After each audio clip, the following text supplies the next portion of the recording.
Now, this is Bayes' rule is used widely in science, and it's sort of the basics of statistics. And there it's, and the example I've talked about, it involves mostly objective data. It involves real things that happen to us in the world. But one of the powers of this thing, and one of the ways that you can sort of think about it and use it in your own life, is to use subjective data. So this is a very different scenario than the plane crash, but from a mathematical point of view, it's a very similar scenario. So this is Amy. She's just started at a new college, and she's been working on a problem together with one of her new classmates, and it hasn't gone very well. She doesn't seem to understand the problem very well, and the other girl is sort of seems to be a bit frustrated with Amy.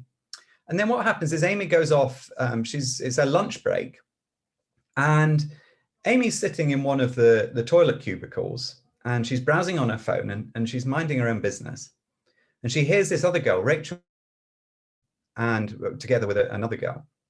And Rachel says, "That new girl is stupid. I tried to explain cultural appropriation to her, and she had no idea. She thought it was about white people learning to play the bongos." Amy sits very still. She keeps quiet, and she waits for them to leave. What should she think? So this is a very sensitive situation. It's a situation that I think nearly all of us have found ourselves in some way or another. It's a situation where we have to make a judgment about Rachel and what type of person that Rachel is, who could say something like that. So what I'm going to do is I'm going to help Amy make a judgment about Rachel. Now, Amy, we have to remember now, I said that models can be wrong. And what we're going to do is we're going to look inside Amy's head. Now, this is Amy's model of other people. She thinks that a small number, 5% of people are, and I've decided to censor this word that she's used to describe people, but she's found in her experience that there's 5% of people who aren't particularly nice. She's also a very nice person, she herself, and she thinks that 95% of people are nice. And so this is a problem. Should she categorize Rachel in this first category, or should she categorize her in the second category? Nice. And let me emphasize this in what we've talked about, the model. This is the probability of the model. The model is that people are blank, and the alternative model, MC, is that people are nice. Now, I want to emphasize this again. Please don't judge Amy. Her models are subjective. She's allowed to have them in her head. We'll just allow her to have a model, and we'll see where it takes us. And this is her model. This is the model of not nice people, and this is her model of nice people. So most people are nice. That's why we've got this big area here. A few people aren't nice, and they are in that small area there. This is meant to be a picture of the different variations of Rachel. Now comes the data. So when Amy hears what Rachel said, that's the data. And I've also censored this. Now, people who aren't, let's just assume that these numbers aren't particularly important. It's the way of thinking that's important here. But imagine that not so nice people spend about 50% of their time making nasty comments. And what that says, well, that's the probability of the data given the model is equal to 0.5, so 50%. But even nice people have bad days, right? We've all had bad days. We've said things we regret. And let's say that nice people have bad days 10% of the time. So this is between not nice people and nice people. And let's put that into our square here. So here before we had not nice people, and we have nice people here.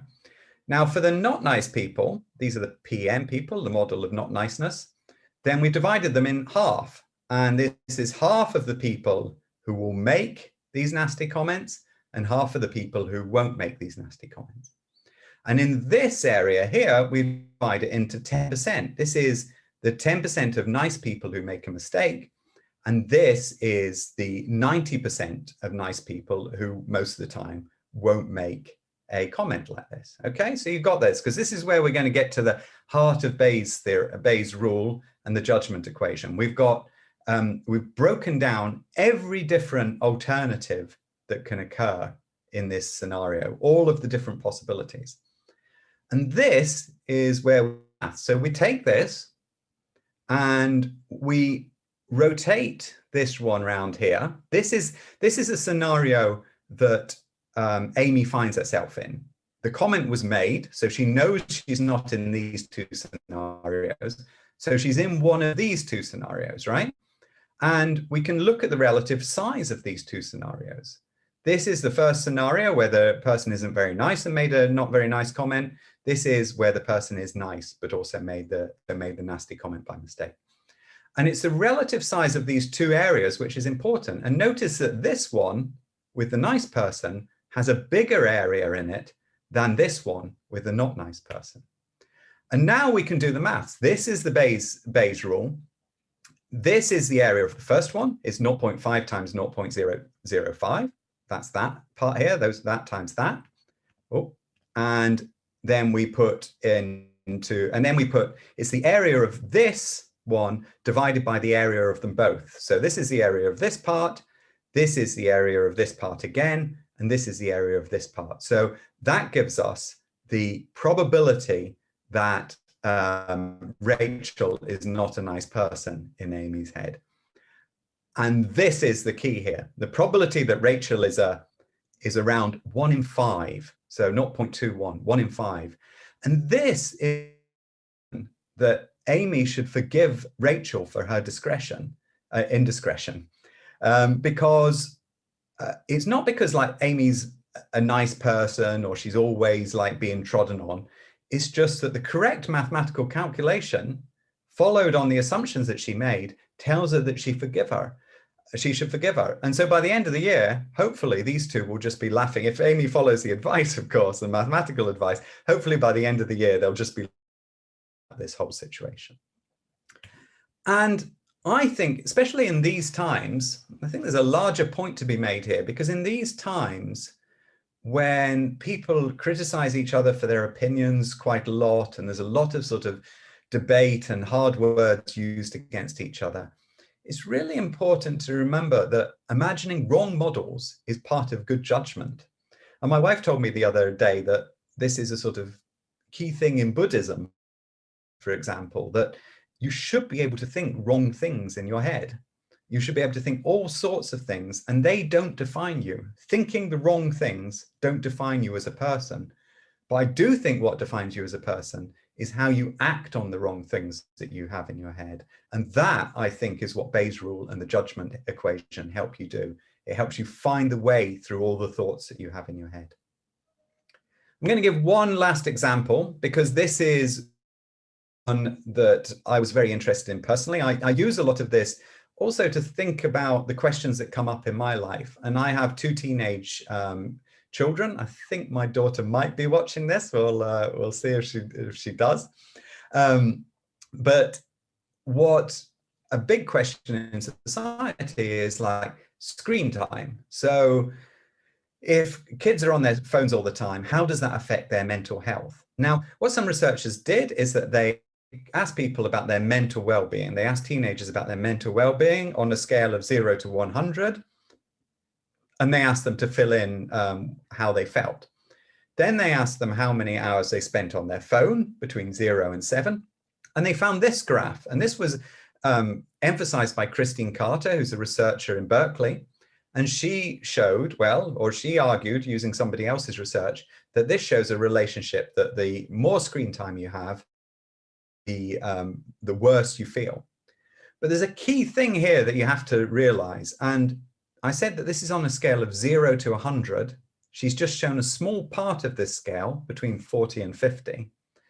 And also this effect here just goes from about sort of 47 down to 44. And if you look at this more carefully, you find that this scale is 40 to 50. And what happens compared to the average use of mobile phones, there's a roughly 1% effect size on screen time. So this means that you become 1 point on a scale 0 to 100 less happy because you're using your screen. And that sounds a lot less worrying And to put that into context, and that's where we use the judgment equation, we think about some of the other effects that came up in that study. And the researchers actually found that there's a 3% effect size into having a good night's sleep. If you had a good night's sleep, you had a 3% effect on your depression levels. And eating breakfast also had a 3% effect size. So yes, there is some sort of effect on mobile phone usage on how we feel, but a good night's sleep and breakfast are more important effect sizes. They're actually more important models than the phone usage model. And I've tried to, now I'm not sure if my daughter would agree with me if she is listening to this, I tried to emphasize that these things are just as important. Actually, they're 3 times more important, both of them, than the amount of time that she uses her mobile phone. And so you have to get a good night's sleep. If you're a teenager, good night's sleep and eat your breakfast. That's what you need to work on. And there's a very nice article by Candice Odders if you want to go more into this. And she wrote a paper for Nature. She came to this conclusion, which smartphones are bad for some teens, but not all. And that, I think, is a conclusion that a typical scientist will make. It shows good judgment where you balance all sides of the equation. Okay, so I've told you one of the equations. Well, what are the other 9? It was quite easy once I got thinking about this to know which ones they were. I'm going to go in a little bit into the reward equation soon, but I'll just tell you very briefly what they are. The betting equation, that's used in gambling, but it's also about how you handle probabilities, how you think probabilistically about things. That's the first equation I look at in the book. The second equation is the judgment equation we've just looked at.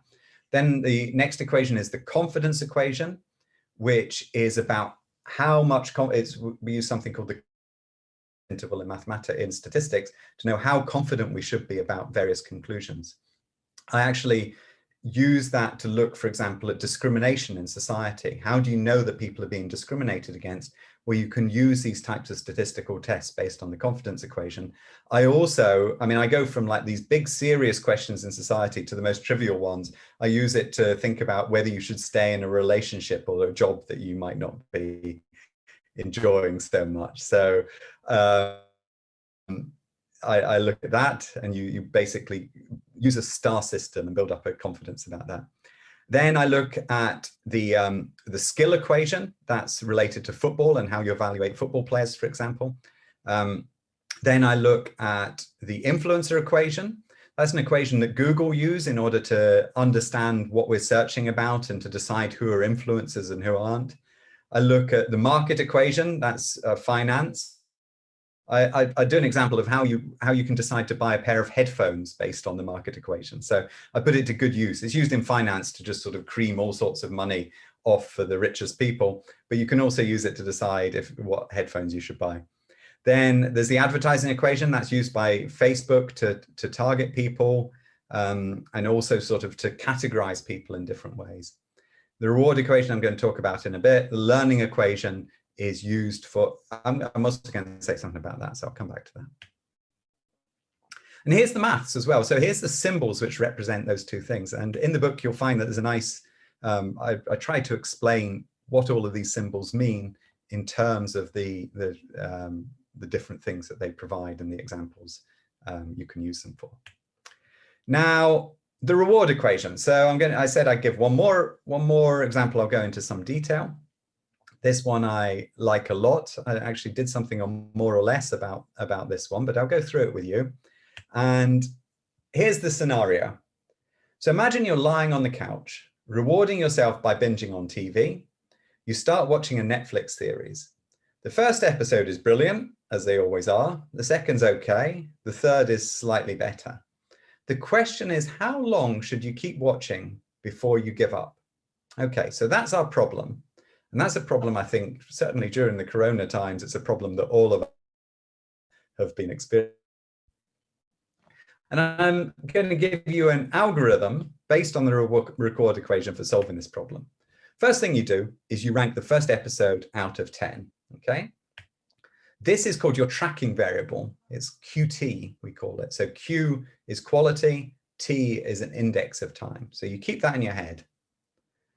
Then the next thing you do, if that tracking variable is 7 or below, then you stop watching. Now, that's a pretty harsh rule. And so even if the first episode of this series drops below a 7 or below, I stop watching it. Then you watch, if you haven't stopped watching, then you watch the next episode and you give it a score out of 10. What you do is you add the score of this episode to your quality score and divide by 2. You round up this number to get your new tracking variable, QT plus 1. I'm going to give an example now so you'll get an idea. Then you go back to step. If this QT plus 1 is a 7, you stop watching. Right, so let's do an example. This is one of my absolute favorite series. In fact, I'd give every episode 10 out of 10 realistically, but I wanted to use one of my favorite series here anyway. This is Big Little Lies. And the first episode in this scenario, we'll give it 9 out of 10. And so our tracking variable is QT equals 9. Simple. Now, what do we do on the second thing? Well, imagine that the second episode gets 6 out of 10. The tracking variable is now 9 plus 6 divided by 2. That's 15 divided by 2. So it's 7.5. I round up to 8 and I've got my score. So I keep watching.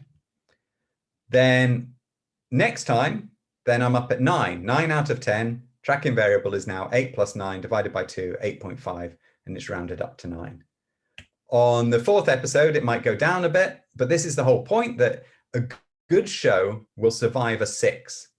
So because we're up in the 9s, we're doing the 9 plus 6 again, divided by 2, 7.5, and it will allow us to survive a 6. But it won't survive a 6 and a 5. This was another series which I ended up watching 3 episodes of, but then my algorithm told me I had to stop watching. I liked the first one, but then the second one was much weaker, and then I got another 5, and so it went to 6.5, and then I just quit the series. So you don't have to use exactly this equation, but you don't have to use exactly my parameters. I've actually got 2 parameters in the model. It's the 2 I divide by, and it's the threshold to stop watching. But the point here is you only have to keep track of one number. And you can use this for Netflix series. You can use it for different social occasions, after work thing with work colleagues. You can use it for classes that you go to. Actually, you can use it for your how-to academy talks. So if you give me a 6 and you were up on a 9 before, then you can actually survive and you can watch one more of the how-to things, and hopefully someone will come up with a 10 after that. So you can use it for any of the activities you do, and it allows you to sort of keep track of what's giving you something and what's not giving you something. And what we know from a mathematical point of view is that it converges to the best thing to do. So it wiggles around a bit, but the tracking variable converges to the average reward. So it's going to track the rewards in a good way. And so a lot of the way that we can view life is sort of as a slot machine. So everything in our life, reading newspapers, reading emails, going online, can give us these scores. And what you can do is, what the problem is, I suppose, is keeping track of all of these different rewards. They keep changing all of the time, and you want to keep a balance, and one number for each thing can keep you a balance. But I also want to tell you a little bit about how the ants do this, because this algorithm, this whole idea actually came from work that I did when we modeled ant behavior. So ants leave pheromone, like we see in this picture here. They're leaving a little pheromone trail, and it's building up over time. And they do this in particular when they go into food. So when they find some food, there's red food and blue food here. The red food seems to be better than the blue food, but this is a high junction. So they make a choice. Should they go to the blue or should they go to the red? And they leave pheromone when something is good. So more often they'll choose the red one if it's better than the blue one, although sometimes they make a mistake and choose the blue one. And how do they manage to do this when in their real world, the quality of things are always changing? Well, actually, what they do is that they're, this is a kind of representation of how they make their choices. So they sort of, the pheromone, which is the chemical trail they follow, when the first ant goes that, you can think of it like a seesaw. So because the first ant has made that decision, the other ants are more likely to follow her in this direction. And when other ants come along, they're also likely to follow her. And this seesaw sort of tips so that everybody goes in the same direction. And that would be equivalent to very strong pheromone and a very high level of sensitivity of the ants to pheromone. And that's great if they are all going towards the food. But the problem with that sort of technique is that if the food changes position, then the ants have laid this very strong pheromone trail and they just keep following it. And in fact, some ants will just follow round and round a pheromone trail, even though they don't find anything, and be locked in this loop forever. And so the ants can make a bad decision if they respond too strongly to pheromone. Now, the problem is what we could think of is an ant which sort of tips things less. So this ant has only tipped the balance slightly, and then another one comes along and another one comes along. And that's nice. They're managing to tip much less in either of the directions. But here's the problem now, is that only a small number of them go to, or a majority, but not a large majority, go to where the food is. And when you move the food, yeah, you get one more recruited there, but you don't really get this really strong response. But what they do that's really lovely is ants respond in a way that puts them on the tipping point of the seesaw. And by always reacting in this way that puts them on the tipping point, they're able to respond in quite a large mass to changes in their environment. They leave one in one direction so that they can know where the new food has popped up, but then they're able to respond en masse by being at the tipping point.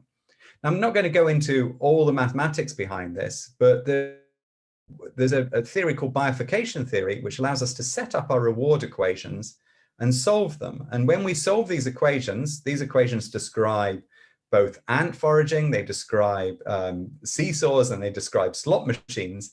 When we set up these equations, we find that the optimal thing for the ants to do is to be at this tipping point. And very often, real ants are exactly at this tipping point where they're very sensitive to change. And I think there's a nice, and it's not just ants. There's not just ants, it's also true, it's also true of many other animals. I'll do this carefully now. It's also very true of many other animals. So these are humans, obviously, they're applauding. These are some fish that we're frightening, and these are bird flocks. And all of them tend to be at this tipping point. In the applause thing is we're very sensitive.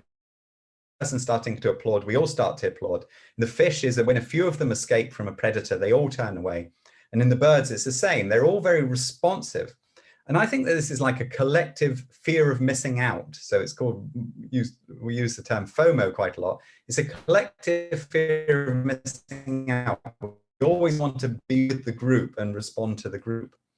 And that means that what we're doing as a society is that we're just constantly responding to all of these change variables and trying to keep track of them in different ways. And that means that online, we're sort of at this tipping point, and it's just, life is just crazy all of the time. So I think that this has got both good and bad sides to it. It means that we can respond very effectively to information, and information travels faster than ever before, but it also puts incredible stress on us as individuals. So I think that my recommendation is this, that now and again, you should stop being at tipping point and you should just take it easy. My wife, it seems that I get most of my advice from her. My wife plays a lot of Pokemon Go, and there the rewards are structured so that you get a reward in a very nice, even distribution of rewards. So you keep playing the game, you walk around collecting your Pokemons, and you keep getting your rewards. And that's actually a way to sort of chill out and relax away from all of this sort of crazy fear of missing out.